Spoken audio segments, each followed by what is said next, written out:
हिंदवी स्वराज्याचे सरसंस्थापक छत्रपती शिवरायांना मानाचा मुजरा करतो।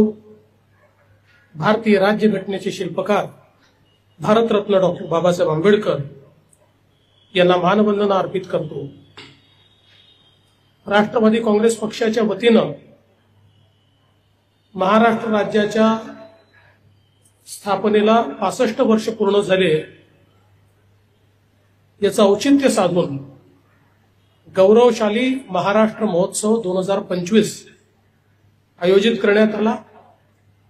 या कार्यक्रमामध्ये आजच्या या सत्कार समारोहाला उपस्थित असलेले राज्याचे उपमुख्यमंत्री आणि राष्ट्रवादी काँग्रेस पक्षाचे नेते अध्यक्ष अजितदादा पवार, महाराष्ट्राचे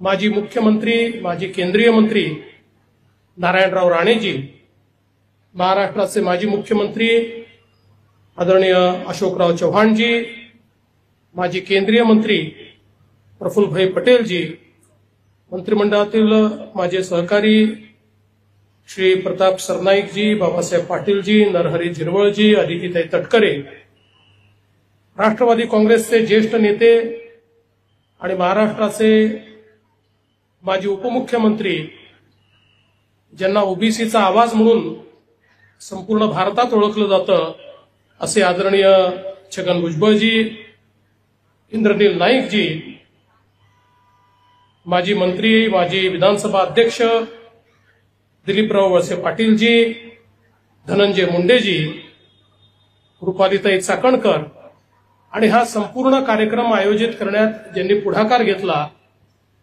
ते राष्ट्रवादी काँग्रेसचे अध्यक्ष आणि खासदार श्री सुनील तटकरेजी, मंचावरील सर्व मान्यवर, समोर उपस्थित असलेले सर्व मान्यवर आणि उपस्थित सर्व भगिनी आणि बंधूंनो, मी राष्ट्रवादी काँग्रेस पक्षाचे मनापासून आभार मानतो की एक अतिशय सुंदर असा गौरवशाली महाराष्ट्र महोत्सव राष्ट्रवादी काँग्रेस पक्षाच्या राष्ट्राच्या छटा या एकाच ठिकाणी आपल्याला पाहता येतील अशा प्रकारची ही रचना 1 मे ते 4 मे या ठिकाणी करण्यात आली।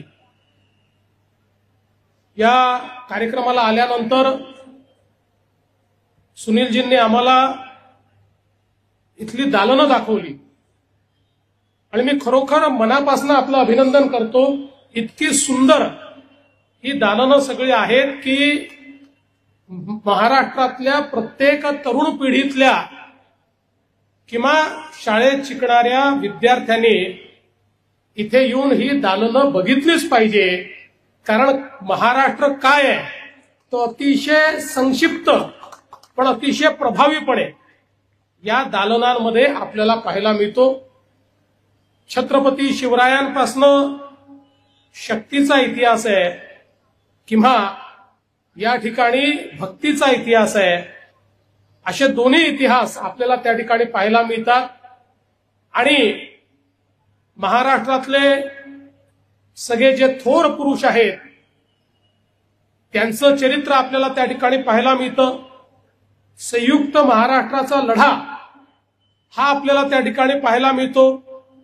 महाराष्ट्रातली जी रत्न आहेत, विविध पुरस्कार प्राप्त केलेली ती रत्न त्या ठिकाणी पाहायला मिळतात आणि अर्थातच महाराष्ट्राचे मुख्यमंत्री उपमुख्यमंत्री अशी सगळी एक महाराष्ट्राचा धावता इतिहास आपल्याला पाहता येईल अशा प्रकारची दालनांची रचना करण्यात आलेली आहे आणि त्याची एकूणच मांडणी अतिशय प्रभावी आहे। यासोबतच महाराष्ट्रातल्या विविध कलावंतांनी या ठिकाणी चित्रकला असेल, मूर्तिकला असेल, अशा विविध कला या ठिकाणी आपल्या दाखवलेल्या आहेत। सोबतच महाराष्ट्राची खाद्य संस्कृती देखील या ठिकाणी आहे। हे स्टॉल्स आहेत, मला माहिती असतं तर मी तासभर आधी आलो असतो आणि मग या कार्यक्रमात आलो असतो, पण मला ते माहिती नव्हतं। पण मी पुन्हा येईन असं नेहमी म्हणत असतो, तसं इथे पुन्हा येईन आणि या खाद्य संस्कृतीचा जो काही उपभोग आहे तो निश्चितपणे घेईल। त्यामुळे एकूणच ज्याला आपण आजच्या भाषेमध्ये मिनी महाराष्ट्र म्हणू, तो साकारण्याचं काम या कार्यक्रमाच्या निमित्ताने आपण सर्वांनी केलं. त्याबद्दल खरोखर मनापासून मी तुम्हाला धन्यवाद देतो. आत्ताच तटकरे साहेबांनी महाराष्ट्राचा धावता इतिहास सांगितला आणि विशेषतः संयुक्त महाराष्ट्राची चळवळ ही एक स्वातंत्र्योत्तर काळातील महत्वाची चळवळ ठरली. कदाचित स्वातंत्र्योत्तर काळामध्ये कुठल्याच राज्याला एवढा संघर्ष करावा लागला नाही जेवढा संघर्ष महाराष्ट्राला संयुक्त महाराष्ट्र, मुंबई सहित संयुक्त महाराष्ट्र तयार करण्याकरता करावा लागला. खरं म्हणजे भाषावार प्रांत रचनेनंतर स्वाभाविकपणे मुंबई ही महाराष्ट्राचा भाग होणं हे गरजेचं होतं. पण त्याच वेळी जे काही प्रचलित राजकीय परिस्थिती होती त्यामुळे मुंबई सहज मिळेल असं वाटत नव्हतं आणि म्हणून एक मोठा लढा उभारला गेला.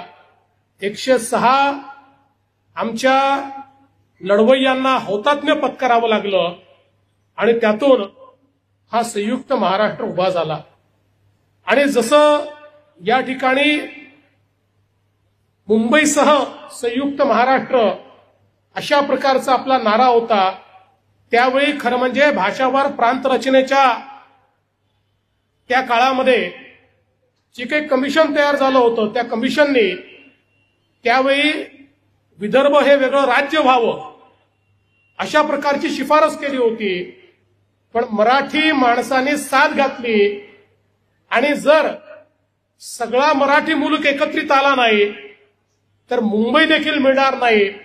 आणि म्हणून त्यावेळच्या विदर्भातल्या नेत्यांनी हा निर्णय घेतला की आपलं मराठी पण जपायचं असेल, आपली मराठी भाषा जपायची असेल, आपली मराठी संस्कृती जपायची असेल तर आपल्याला एक आलं पाहिजे.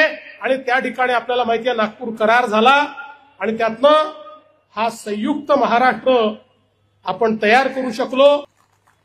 या लढ्याची जी गाथा, या लढ्याची जी कथा आहे त्याच्यामध्ये अनेकांचं जे योगदान आहे हे कदाचित नवीन पिढीला माहिती नाही. आणि म्हणून अशा प्रकारच्या कार्यक्रमांच्या माध्यमातून ते योगदान नव्या पिढीपर्यंत पोहोचवण्याचा हा जो उपक्रम आपण सुरू केलेला आहे, मी आपल्याला विनंती करेन की इथलं प्रदर्शन झाल्यानंतर हेच प्रदर्शन आपण मंत्रालयामध्ये जे आपलं खाली जे दालन आहे त्या ठिकाणी काही दिवस ठेवलं पाहिजे. कारण मंत्रालयात मोठ्या प्रमाणात लोक येतात, त्यांनाही हा इतिहास जो आहे हा इतिहास त्या ठिकाणी पाहता येईल. आणि मला असं वाटतं की त्यातनं एक मोठी प्रेरणा ही निश्चितपणे मिळेल.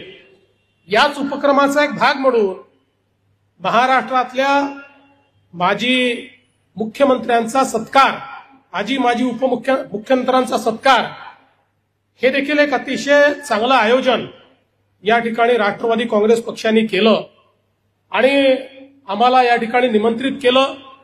खरं म्हणजे आपण जर सिंहावलोकन केलं तर या महाराष्ट्रामध्ये जेवढे नेते आहेत, कोणी मुख्यमंत्री झाले, कोणी उपमुख्यमंत्री झाले, कोणी मंत्री झाले, सर्वांनी महाराष्ट्राच्या जडणघडणीमध्ये काही ना काही मोलाचा वाटा त्या ठिकाणी केलेला आहे. आणि म्हणून कधीतरी याबद्दल अशा सगळ्या नेत्यांचा सत्कार व्हावा, त्यांच्याप्रती कृतज्ञता तर मी म्हणणार नाही पण किमान एक भाव व्यक्त व्हावा अशा माध्यमातून हा सत्कार या ठिकाणी आयोजित करण्यात आलेला आहे. आणि मगाशी माझी फिल्म मी बघत होतो त्यावेळी माझ्या लक्षात आलं की लोकांना वाटतं मी 2 वेळा मुख्यमंत्री झालो, पण मी 3 वेळा झालो. एकदा 72 तासाचा मुख्यमंत्री मी होतो आणि अजितदादांच्या नावाने तर रेकॉर्ड काय आहे, सगळ्यात जास्त वेळा उपमुख्यमंत्री होण्याचा आणि सगळ्यात कमी वेळाचा उपमुख्यमंत्री होण्याचा देखील. आणि माझेही नावे सगळ्यात कमी वेळाचा उपमुख्यमंत्री होण्याचा देखील रेकॉर्ड आहे. कारण आम्ही दोघंही 72 तास त्यावेळी राज्य चालवलं. पण मला असं वाटतं की आज हे जे राज्य आपल्याला दिसतंय आणि ज्या प्रकारची युती आपल्याला दिसते आहे त्याची मुहूर्तमेढ ही त्या 72 तासामध्येच आम्ही रोवली होती, हे मात्र या निमित्ताने आपल्याला सगळ्यांना लक्षात ठेवावं लागेल. आणि म्हणून मला असं वाटतं की निश्चितपणे आपण हा जो सत्कार केलेला आहे यातनं एक अधिक चांगलं काम करण्याची प्रेरणा ही मला प्राप्त होईल. आपला महाराष्ट्र हा अतिशय शक्तिशाली अशा प्रकारचा महाराष्ट्र आहे. ज्यावेळेस महाराष्ट्राच्या शक्तिस्थानांकडे मी बघतो त्यावेळी मला असं वाटतं की या महाराष्ट्राला असीमित अशा प्रकारची संधी आहे. या महाराष्ट्राच्या विकासाकरता, इथल्या जनाजनाच्या विकासाकरता असीमित अशा प्रकारची संधी आहे. आणि म्हणूनच आम्ही सगळे, मी असेल, अजितदादा असतील, आमचे एकनाथरावजी शिंदे साहेब असतील, किंवा मंत्रिमंडळातले आमचे सगळे सहकारी असतील, किंवा आम्हाला मार्गदर्शन करणारे सगळे नेते असतील, आम्ही सगळे हाच प्रयत्न करतो की आपल्या हातून एक बलशाली, एक सक्षम आणि शेवटच्या माणसापर्यंत विकास पोचलेला महाराष्ट्र आपल्याला कसा तयार करता येईल याकरताच आमचा सगळ्यांचा प्रयत्न आहे. आणि या प्रयत्नामध्ये मी असं समजतो की राष्ट्रवादी काँग्रेस पक्षाने आमचा सत्कार करून आम्हाला काम करण्याची एक नवीन प्रेरणा दिलेली आहे. त्याबद्दल मी आपल्या सर्वांचे मनापासून आभार मानतो. खरं म्हणजे सगळेच माजी मुख्यमंत्री आले असते तर अधिक आनंद झाला असता, कारण हा मंच तसा राजकीय नाहीये. जरी राष्ट्रवादी काँग्रेस पक्षाने हा कार्यक्रम आयोजित केला तरी हा गौरवशाली महाराष्ट्राच्या महोत्सवाचा मंच असल्यामुळे मला असं वाटतं की गौरवशाली महाराष्ट्राबद्दल ज्यांना ज्यांना अभिमान आहे अशा सगळ्यांनी येऊन जर या ठिकाणी आपला पुरस्कार घेतला असता किंवा सत्कार घेतला असता तर ते अधिक औचित्यपूर्ण ठरलं असतं. पण काही हरकत नाही, त्यांचं जे आले त्यांचा सत्कार आहे, जे नाही आले त्यांचा मनातला सत्कार आहे. कोणाचाच या ठिकाणी काही अडचण नाहीये. मी पुन्हा एकदा दादा आपलं, तटकरे साहेब आपलं आणि संपूर्ण राष्ट्रवादी काँग्रेस पक्षाचं मनापासून आपले आभार मानतो. आणि खरं म्हणजे राणेसाहेब आणि अशोकराव आपल्या भाषणापूर्वी या ठिकाणून जाणं हे औचित्याला साधून नसलं तरी आपल्याला कल्पना आहे, कारण आपण दोघेही माझ्यापेक्षा सिनियर मुख्यमंत्री आहात. त्यामुळे मुख्यमंत्र्यांना कार्यक्रमांना जावं लागतं. त्या कार्यक्रमाला जो वेव्हच्या संदर्भातला कार्यक्रम आहे त्याला मला जायचं असल्यामुळे या मंचाची मी माफी मागतो. पुन्हा एकदा आभार व्यक्त करतो आणि माझे 2 शब्द संपवतो. धन्यवाद. जय हिंद.